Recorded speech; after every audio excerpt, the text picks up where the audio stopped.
नमस्कार। एनटिभी कोहलपुर समाचारमा स्वागत छ। म प्रेम बुढा छेत्री।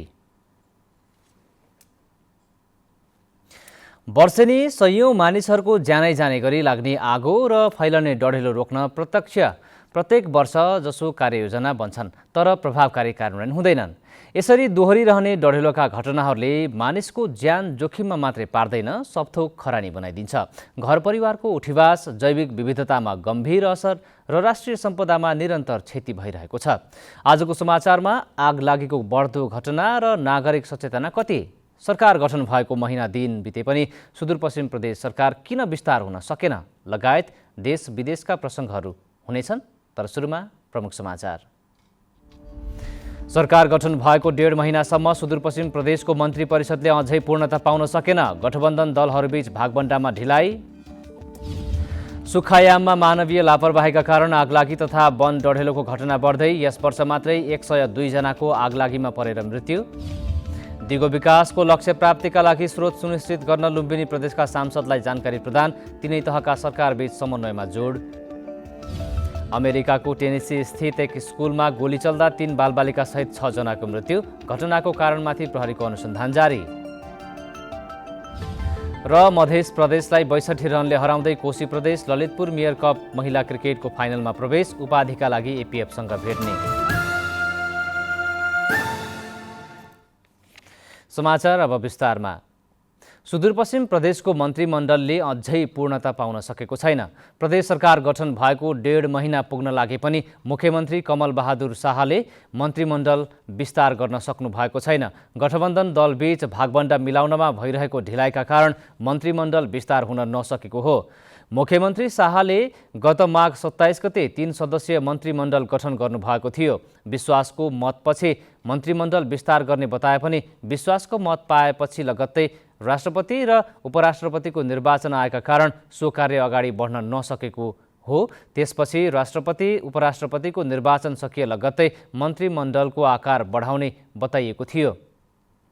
उपराष्ट्रपतिको निर्वाचन सकिएको 1.5 हप्ता पुग्न लागे पनि प्रदेश मन्त्रीमण्डल विस्तार हुन सकेको छैन।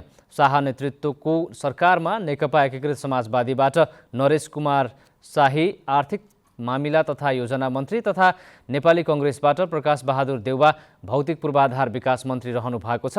अब नेकपा माओवादी केन्द्र र नागरिक उन्मुक्ति पार्टी पनि सरकारमा जाने तयारी गरेका छन्। अब सङ्घको मन्त्रीमण्डल विस्तारपछि मात्रै सुदूरपश्चिम प्रदेशको मन्त्री परिषद विस्तार हुने भएको छ। सबै कुरा माथिबाटै प्याकेजमा सहमति हुने भएकाले अबको केही दिनभित्रै मन्त्री परिषद विस्तार हुने सरकारका प्रवक्ता समेत रहनुभएका आर्थिक मामिला तथा योजना मन्त्री शाहीले बताउनुभयो। मन्त्रालय भागबण्डाको विषयमा दलहरूले छलफल नचलाए पनि सबै दलको आआफ्नो दाबी रहेको छ। लुम्बिनी प्रदेश सरकारले दोस्रो चौमासिक प्रगति समीक्षा सुरु गरेको छ। भौतिक र वित्तीय प्रगति बढाउनुपर्ने देखिएको अवस्थामा प्रदेश सरकारले दोस्रो चौमासिक प्रगति समीक्षा सुरु गरेको हो। योजना कार्यान्वयनलाई प्राथमिकतामा राखेर काम गर्न सरकारले निर्देशन दिएको छ। लुम्बिनी प्रदेश विकास समस्या समाधान समितिको बैठक एवं दोस्रो चौमासिक प्रगति समीक्षा सुरु भएको छ। चालु आर्थिक वर्षमा मन्त्रालयले हासिल गरेका उपलब्धि र भावी कार्यक्रमको बारेमा समीक्षा गर्न थालिएको छ। प्रदेश योजना आयोगको आयोजनामा सुरु भएको कार्यक्रममा मन्त्रालयगत प्रगतिको समीक्षा गरिने सरकारका प्रवक्ता तथा खानेपानी ग्रामीण तथा शहरी विकास मन्त्री चेतनारायण आचार्यले जानकारी दिनुभयो। पहिलाको वर्षको तुलनामा अलिकति काम जुन गतिका साथ जानुपर्ने हो त्यो जान सकिया छैन। मुख्यतः आम निर्वाचनको कारणले गर्दाखेरि पनि केही काममा थोरै गति प्रदान हुन सकेन। जब हामी सरकारमा प्रतिनिधित्व हामीले गरिसकेपछि अहिले कामले गति प्रदान गरेको छ। खानेपानी ग्रामीण तथा शहरी विकास मन्त्रालयले चालु आर्थिक वर्षमा 5 अर्ब 39 करोड 12,57,000 को बजेट विनियोजन गरेको मध्ये 1 अर्ब 89 करोड 54,11,000 रुपियाँ खर्च भएको छ। मन्त्रालयले हालसम्म 35.16% खर्च गरेको छ। काम भएर पनि हामीले भुक्तानी गर्न नसकेको अवस्था हो र त्यसको मुख्य कारण के हो भने हामीले आन्तरिक रकमान्तरको लागि अर्थ मन्त्रालयमा लामो समयदेखि पेश गरेको फाइल अहिलेसम्म विभिन्न कारणले निर्णय हुन नसकेर हामीले भुक्तानी गर्न पाएका छैनौँ र हाम्रा खानेपानी कार्यालयहरूले थुप्रै समस्याहरू भोग्दै आउनुभएको छ हाम्रो कार्यालय प्रमुखहरू। मुख्यमन्त्री लीला गिरीले योजना कार्यान्वयनमा केन्द्रित हुन मन्त्री र सचिवहरूलाई निर्देशन दिनुभएको छ। उत्पादन नहुने ठाउँमा सरकारले लगानी गर्दैन। लगानी गरिसकेपछि त्यो लगानीको रिटर्निङबाट जनताले फाइदा उठाउनुपर्छ। त्यो हिसाबले हामी अगाडि जाने भए प्रदेश सरकारले यो अवधिमा भौतिक र वित्तीय प्रगति बढाउनु पर्ने हो, तर भौतिक र वित्तीय प्रगति बढाउनु पर्ने दबाब प्रदेश सरकारलाई पर्दै आएको छ। दशरथ घिमिरे, नेपाल टेलिभिजन, लुम्बिनी प्रदेश, दाङ। पछिल्लो समय आगलागीका घटना बढिरहेका छन्। सुक्खाका कारण वन डढेलो बढ्नु, आगलागी नियन्त्रणमा आधुनिक प्रविधिको अभाव, चेतनाको कमी, उद्धारमा ढिलाइ लगायतका कारणले आगलागीबाट मृत्यु हुनेको सङ्ख्या पनि बढ्दै गएको छ।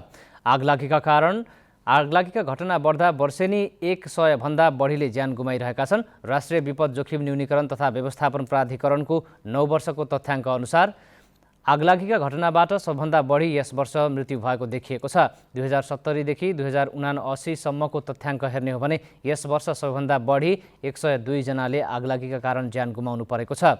गत वैशाख 1 गतेदेखि चैत्र पहिलो सातासम्म 2600 भन्दा बढी आगलागीका घटना भएका छन्। यस अवधिमा आगलागीबाट 3116 घर परिवार प्रभावित बनेका छन्। यस अवधिमा आगलागीका कारण करिब 2 अर्ब 30 करोडको वित्तीय क्षति बेहोर्नु परेको प्राधिकरणको तथ्याङ्क छ।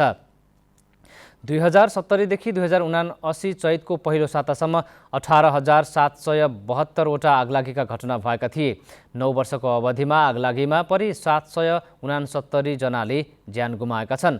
आगोले जलेर मात्रै यस अवधिमा 2548 घाइते भएका छन्। आगलागी नियन्त्रणका लागि प्रशस्त उपकरण नहुनु, राज्यका 3वटै तहका सरकारबीच समन्वयको अभाव, पूर्व तयारीमा राज्यको लगानी कम हुँदा आगलागीका कारण वर्षेनी 100 नागरिकले ज्यान गुमाउनु परेको जानकारहरूले बताएका छन्। गर्मीयाम बढेसँगै आगलागीका घटनाहरू बढेका छन्। यसबाट जनधनको ठूलो क्षति हुन्छ। यसै सन्दर्भमा आगलागी र वन डढेलोका घटनाहरू न्यूनीकरण गर्न कसले के गर्नु पर्ला भनेर आज हामीले सुर्खेतका केही नागरिकलाई सोधेका छौँ। हेरौँ आजको आवाजमा।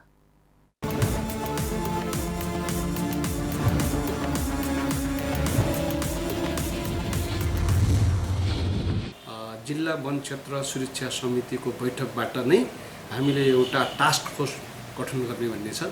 त्यो टास्क फोर्समा डिभिजन वन कार्यालयको कर्मचारी, नेपाली सेना, जिल्ला प्रहरी कार्यालय, हाम्रो सशस्त्र प्रहरी बल, यी सबैको चाहिँ नेतृत्वमा एउटा टास्क फोर्स गठन हुन्छ। र त्यही टास्क फोर्सका आधारमा पूर्व तयारी तथा आगोलागी रोकथाम तथा नियन्त्रणका कामहरू अगाडि बढाउने भन्ने छ। र प्रत्येक सब डिभिजनहरूमा वन डढेलो रोकथाम र नियन्त्रणको लागि एउटा सञ्जाल निर्माण गरेका छौँ।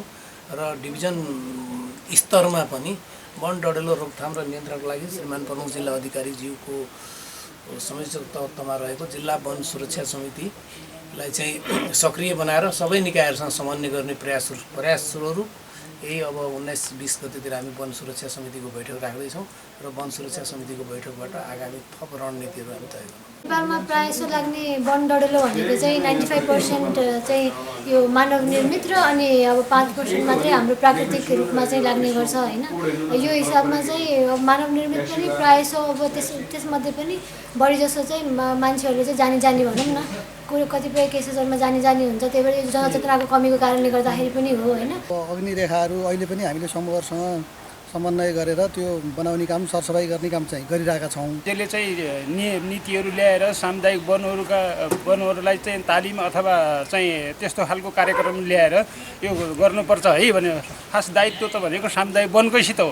आगलागी चाहिँ नियन्त्रण गर्ने भनेको आगलागी भनेर व्यक्ति विशेष कसैले मात्रै एक्लै प्रयासले सम्भव नभएको हुँदा समग्र जिल्ला स्थित विपद व्यवस्थापन समिति, सरकारवाला सामुदायिक वन उपभोक्ता महासङ्घ, सामुदायिक वनहरूले, त्यसपछि युवा क्लब, विद्यालय, नागरिक समाज सबै मिलेर चाहिँ यसलाई न्यूनीकरण गर्न सकिन्छ। नेपाल सरकारले वन जोगाउनका लागि विभिन्न प्रचार प्रसारहरू रेडियो माध्यमबाट, पत्र पत्रिकाबाट, टेलिभिजनबाट प्रसारण गर्नु पर्यो कि वन जोगाउनको लागि विभिन्न सूचनाहरू प्रकाशित गर्नु पर्यो। र त्यसै गरी आम नागरिकलाई पनि जनचेतना जगाउनु पर्यो। प्रत्येक सामुदायिक वनहरू नेपाल अधिराज्यभरि त धेरै सामुदायिक वनहरू छन्।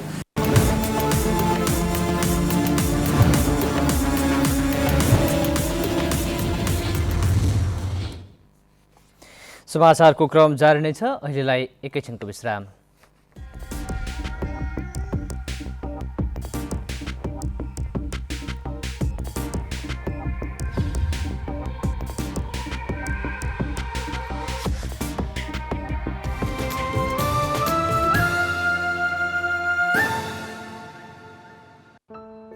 यो प्लास्टिक जन्य सामग्रीहरूको कथा हो।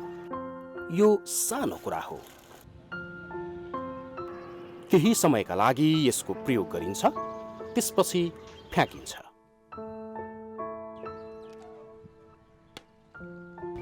यो न कुहिन्छ न जलाउनै मिल्छ, तर यसले जनजीवन र पर्यावरणमा नकारात्मक प्रभाव पार्दछ। यसको व्यवस्थापन यसरी नै हुनुपर्छ भन्ने छैन, तर प्रशोधन गरेर यस्ता प्लास्टिक जन्य सामग्रीहरूलाई हामीले दोस्रो मौका दिन सक्छौँ। यसलाई नयाँ उत्पादनमा परिणत गर्न सकिन्छ, प्राकृतिक स्रोतको संरक्षण गर्न र प्रदूषण नियन्त्रण गर्न सकिन्छ।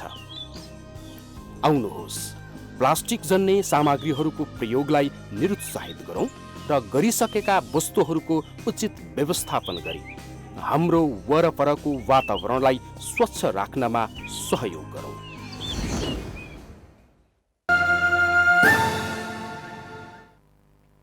विश्रामपछि समाचारमा पुनः स्वागत छ। अब बाँकी समाचार। भारततर्फ निकासी गर्ने गरी 2 वर्ष अघि खरिद गरिएको 700 टन जडीबुटी निकासी हुन सकेको छैन।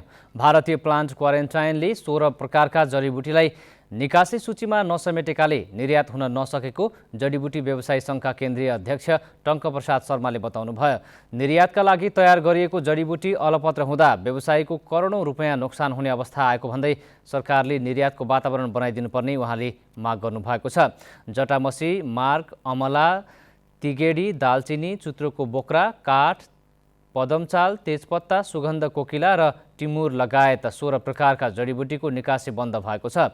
जडीबुटी व्यवसायी सङ्घका महासचिव भानुभक्त रिजालले नेपाली जडीबुटीको 80% बजार भारत नै भएकाले निकासीमा हुने अडचन हटाउने विषयलाई प्रधानमन्त्रीको भारत भ्रमणका एजेन्डा बनाउनुपर्ने बताउनुभयो।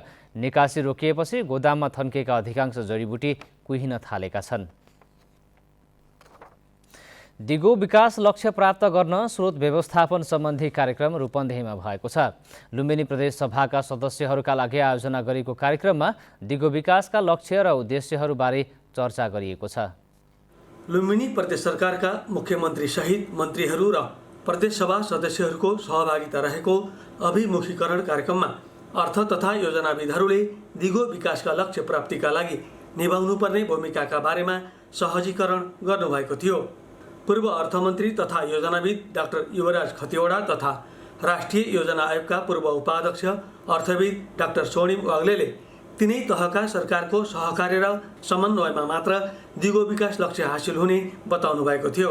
लोकतान्त्रिक मूल्य मान्यतामा आधारित समाजवाद उन्मुख अर्थतन्त्र र राज्य प्रणाली विकास गर्ने भन्ने जुन कुरा गरेको छ, त्यो कुरालाई दिगो विकास लक्ष्य कार्यान्वयनले स्वतः सहयोग र टेवा र त्यो संविधानको पूर्ण कार्यान्वयनमा सहयोग पुर्याउँछ। असाध्यै महत्त्वपूर्ण विकासको हाम्रो परम्परागत रणनीतिहरूले उल्टो फेर्ने गरेर एउटा कोसेट हुँदा चाहिँ त्यो वर्षलाई मान्न सकिन्छ।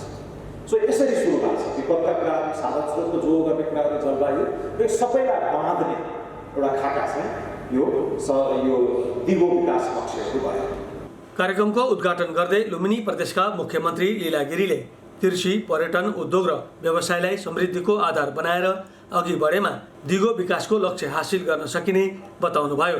आत्मनिर्भर कृषि उत्पादन र पर्यटन प्रवर्धन मार्फत आय आर्जन बढाई गरिबी निवारण गर्न सकिने कुरा उल्लेख गर्दै मुख्यमन्त्री गिरीले औद्योगिक विकास र निर्यातमूलक उत्पादन नै समृद्धिको मार्ग दिशा भएको चर्चा गर्नुभयो। त्यो कसरी सम्भव छ? आज हाम्रो मुलुकको जुन आर्थिक अवस्था छ, हाम्रो विज्ञहरूले हुनुहुन्छ, हामीले ठुला कारखाना अथवा उद्योग धन्दा, ठुला व्यवसाय अथवा ठुला प्रोजेक्टहरू एकैचोटि चालु गर्न, सञ्चालन गर्न, सम्पन्न गर्न सक्छौँ भन्ने मलाई लाग्छ। हामी जहाँ छौँ त्यहीबाट हामीले आफ्नो काम सुरु गर्छौँ। सभामुख तुलाराम घरती मगरले थुप्रै सम्भावनाहरू रहेको लुम्बिनी प्रदेशमा योजना निर्माण र प्रभावकारी कार्यान्वयनको अभावमा समृद्धि र दिगो विकासको लक्ष्य हासिल गर्न बाधा पुगेको बताउनुभयो। प्रदेश सरकार र प्रदेशसभा सदस्यहरूको जिम्मेवारीपूर्ण र प्रभावकारी भूमिकाबाट गरिबी निवारणमा टेवा पुग्ने र दिगो विकासको लक्ष्य हासिल हुने सम्भावना रहेको उहाँले बताउनुभयो। अगाडि अघिल्लो 5 वर्ष अभ्यास गरिसकेर मान्यज्यूहरूले मैले त जानिसकेका छु भन्नु होला। फेरि नयाँ कुराहरू आउँछ। हरेक चिजहरू नयाँ परिस्थितिमा, नयाँ जमानामा, नयाँ बेलामा नयाँ अध्यायहरू आउँछ। त्यसकारण मान्यज्यूहरूले पनि गम्भीरतापूर्वक सुन्नुहुनेछ भन्ने मैले आशा गरेको छु। कार्यक्रममा उपसभामुख मेनुका खाँड केसी, नेपाली काङ्ग्रेस संसदीय दलका नेता दिल्ली बहादुर चौधरी, प्रदेश सभा सचिवालयका प्रवक्ता सम्झना सुवेदी, संयुक्त राष्ट्र सङ्घीय विकास कार्यक्रमका आर्थिक सल्लाहकार धर्म स्वर्णकार लगायतले दिगो विकास लक्ष्य हासिल गर्ने उद्देश्यबारे जानकारी गराउनु भएको थियो। कार्यक्रममा प्रदेश सरकारका मुख्यमन्त्री सहित मन्त्रीहरू, प्रदेश सभा सदस्यहरू र प्रदेश सभा सचिवालयका कर्मचारीहरूले उत्साहजनक ढङ्गले सहभागिता जनाएको प्रदेश सभा सचिव दुर्लभ कुमार पुन मगरले बताउनुभयो। हरिश ढकाल, नेपाल टेलिभिजन, लुम्बिनी प्रदेश, बुटवल, रूपन्देही। सरकारले मुलुकका सबै मालपोत कार्यालयलाई विद्युतीय प्रणालीमा आबद्ध गर्ने भएको छ। मालपोत कार्यालयमा लागू भएको भू राजस्व सूचना प्रणालीबाट सबै मालपोत कार्यालय जोडिने र यसबाट सेवाग्राहीले सहज रूपमा सेवा पाउने तथा अभिलेख प्रणाली व्यवस्थित हुने भूमि व्यवस्था, सहकारी तथा गरिबी निवारण मन्त्रालयले बताएको छ। यो प्रणाली सञ्चालनमा आएपछि बैंकमा जग्गा रोक्का राख्ने प्रणाली पनि अब अनलाइनबाटै हुने भएको छ। भूमि व्यवस्था विभागले यसअघि मेगा बैंकसँग यस्तो सम्झौता गरेकामा अब प्राइम बैंक, कर्मचारी सञ्चय कोष, राष्ट्रिय वाणिज्य बैंक र अरू बैंकहरूसँग पनि आबद्ध हुँदै गएको मन्त्रालयका सचिव सहितको पदाधिकारीको सहभागितामा भर्चुअल प्रणालीबाट सञ्चालित कार्यक्रममा जानकारी दिएको छ। कार्यक्रममा मन्त्रालयका सचिव डाक्टर दामोदर रेग्मीले विद्युतीय प्रणालीमा आबद्ध नभएका कार्यालयलाई वैशाख 2 र आगामी असार मसान्त गरी 2 चरणमा काम सम्पन्न गर्न निर्देशन दिइसकेको बताउनुभयो। हात्तीपाइले रोग विरुद्धको औषधि सेवन अभियानले कैलालीमा यस वर्ष लक्ष्य पूरा गरेको छ। 20 दिनसम्म अभियान सञ्चालन गरेर कैलालीमा लक्ष्य पूरा गरिएको हो। जिल्ला स्वास्थ्य कार्यालयका प्रमुख लालबहादुर धामीका अनुसार यसपटक 80% औषधि खुवाउने लक्ष्य रहेको थियो। लक्ष्यभन्दा बढीलाई हात्तीपाइले रोग विरुद्धको औषधि खुवाउन सफल भएको उहाँले बताउनु भएको छ। जिल्ला स्वास्थ्य कार्यालयका अनुसार 9,26,000 भन्दा बढी जनसङ्ख्या रहेको यस जिल्लामा यस वर्ष 7,59,611 जनाले हात्तीपाइले विरुद्धको औषधि सेवन गरेका छन्। यसअघि 10 वर्षसम्म सञ्चालित औषधि खुवाउने अभियानमा लक्ष्य पूरा भएको थिएन। 11औं पटकको यो अभियानमा लक्ष्यभन्दा बढीले हात्तीपाइले विरुद्धको औषधि खाएकोले हात्तीपाइले रोग निवारण हुने अपेक्षा गरिएको छ। समाचारको क्रम जारी नै छ। अहिलेलाई एकैछिनको विश्राम।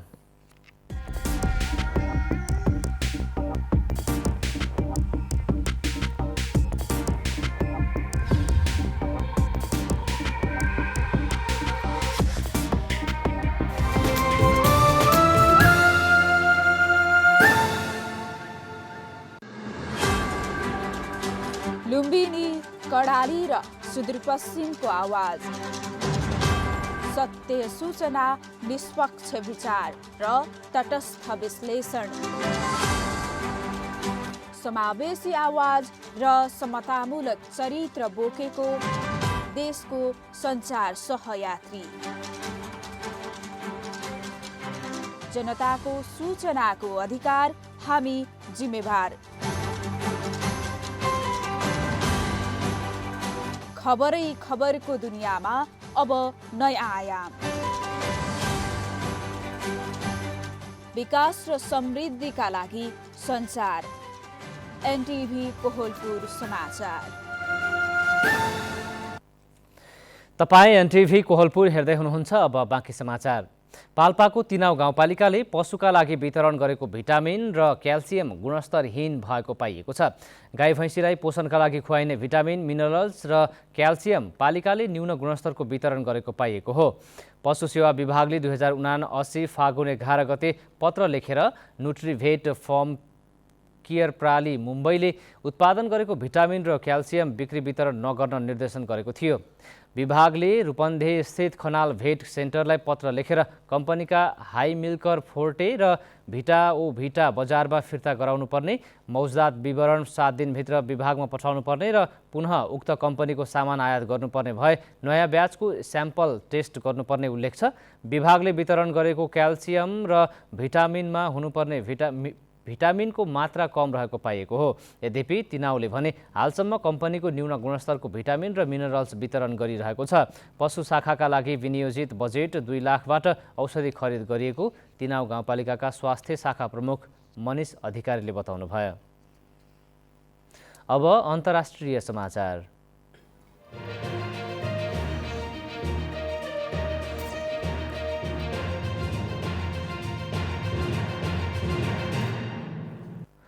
अमेरिकाको टेनेसी राज्यको नासभिल सहरस्थित एउटा प्राथमिक विद्यालयमा गोली चल्दा 6 जनाको ज्यान गएको छ। ज्यान गुमाउनेहरूमा 3 जना 9 वर्षका बालबालिका र 3 जना 60 वर्ष र त्योभन्दा माथिका नागरिक रहेका छन्। विद्यालयमा जथाभावी गोली चलाउने 28 वर्षकी स्थानीय महिलालाई पनि प्रहरीले गोली हानेर हत्या गरेको छ।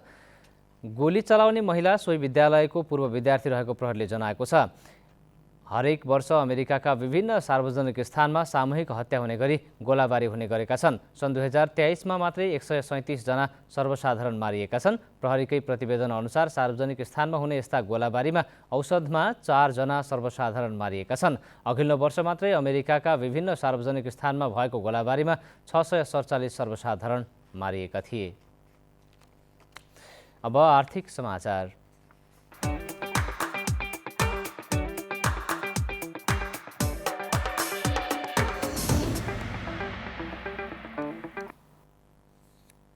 शेयर बजार आज पनि बढेको छ। हिजो झन्डै 18 अङ्कले बढेको शेयर बजार परिसूचक नेप्से आज 12.41 अङ्कले बढेर 1918.41 बिन्दुमा पुगेको छ। आज विकास बैंक, फाइनान्स र निर्जीवन बीमा समूहको शेयर सामान्य घटेको छ भने अरू समूहको शेयर बढेको छ।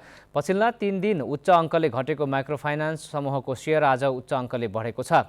आज बजारसँगै कारोबार रकममा पनि वृद्धि भएको छ। 258वटा कम्पनीका 40,77,000 किता शेयर 1 अर्ब 44 करोड 37 लाख रुपियाँमा कारोबार भएका छन्। सबैभन्दा धेरै आइएमई जेनरल इन्सुरेन्सको 6 करोड 15 लाख रुपियाँको शेयर किनबेच भएको छ। अब खेलकुद समाचार।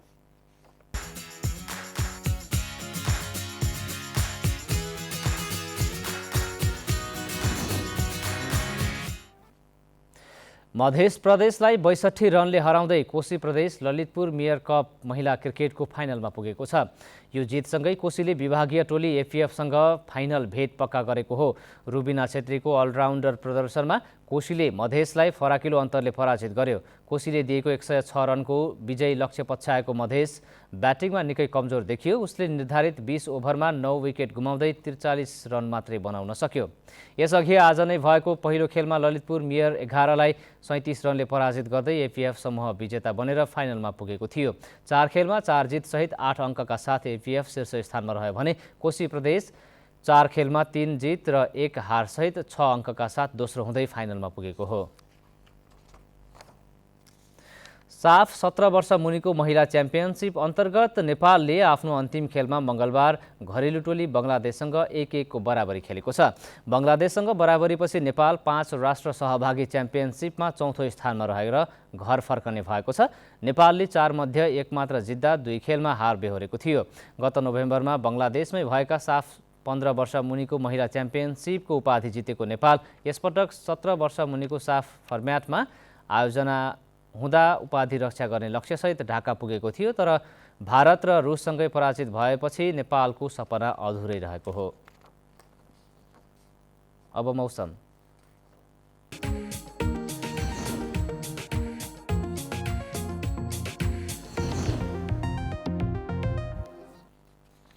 आज देशका सुदूरपश्चिम कर्णाली, गण्डकी तथा कोशी प्रदेशका पहाडी भूभागमा आंशिकदेखि सामान्य बदली रही बाँकी भूभागमा मौसम सामान्यतया सफा रह्यो।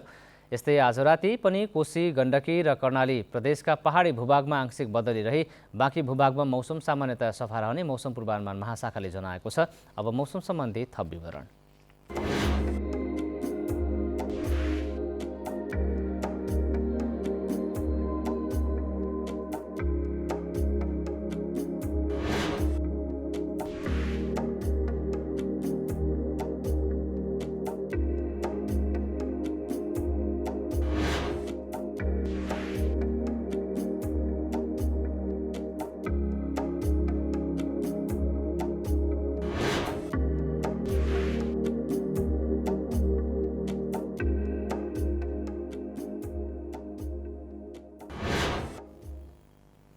समाचारको अन्त्यमा प्रमुख समाचार पुनः एकपटक।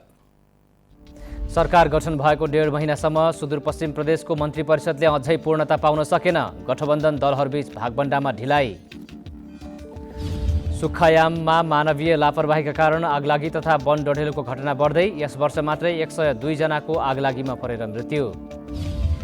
दिगो विकासको लक्ष्य प्राप्तिका लागि स्रोत सुनिश्चित गर्न लुम्बिनी प्रदेशका सांसदलाई जानकारी प्रदान। तीनै तहका सरकारबीच समन्वयमा जोड। अमेरिकाको टेनेसी स्थित एक स्कुलमा गोली चल्दा 3 बालबालिका सहित 6 जनाको मृत्यु। घटनाको कारणमाथि प्रहरीको अनुसन्धान जारी। र मध्य प्रदेशलाई 62 रनले हराउँदै कोशी प्रदेश ललितपुर मेयर कप महिला क्रिकेटको फाइनलमा उपाधिका लागि एफिएफसँग भिड्ने। हवस् त अहिलेलाई समाचारको सिलसिला यति नै। बिदा दिनुहोस्। नमस्कार।